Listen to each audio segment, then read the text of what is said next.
Откако владата не успеа рекетот на Боки 13 да го прикаже како подкуп во теке операција, јавноста да се убеди дека со евентуално апсење и притвор за Јанева, владата успешно ќе го затвори случајот рекет. Но во реалност очекувањата се сосема поинакви.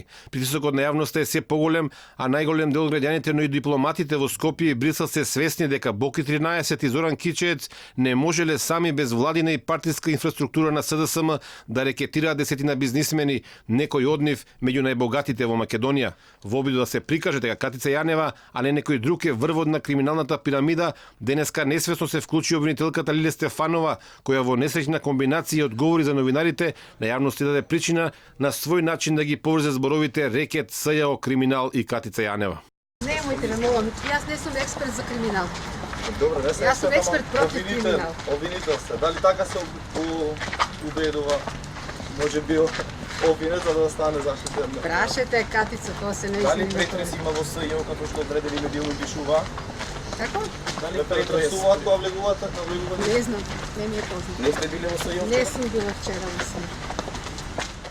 Во паниката која се случува под притисок на јавноста и странците во СЈО и во владата, владините пиарџи не можат да предвидат неконтролирани ситуации како изјавата на премиерот за хомосексуалецот кој сакал да јурне владата и судирот меѓу Фатиме Фетај и Катица Јанева кои ја покажуваат огромната нервоза во двете институции. Неголемиот страв во владата, но и кај странците е што тие не знаат какви се документи и докази се чуваат настрана и што се не очекува понатаму.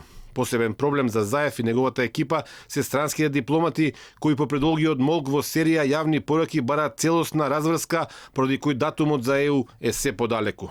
Дипломатите неофицијално меѓу редови порачуваат дека извршната власт и особено владините финансиски институции во најмала рака морале да знаат за милионските суми што транзитирале кеш, но и преку банкарски сметки, при што биле исплатувани хонорари кои се огромни из американски или германски прилики. Досега најмалку 3 држави членки на Европската унија водат прецизни досија за последните криминални настани во Македонија. Пример дека најверојатно не сме дојдени до половина од целата вистина поврзана со криминалот на Боки 13 е новиот меморандум за разбирање што тој го потпишал со градоначалникот на Куманово Максим Димитриевски. Во документот меѓу другите обврски, договорите страни најавуваат дека ќе ја продлабочуваат соработката. Димитриевски, кој како градски татко сега се испоставува дека потпишал договор со осомничен криминалец, веднаш по избивањето на скандалот порача дека сите криминалци треба да бидат гонети. Ниту тој, ниту другите високи функционери на СДСМ кои стотици пати се сликале со Боки 13, сега не зборуваат за морална и политичка одговорност,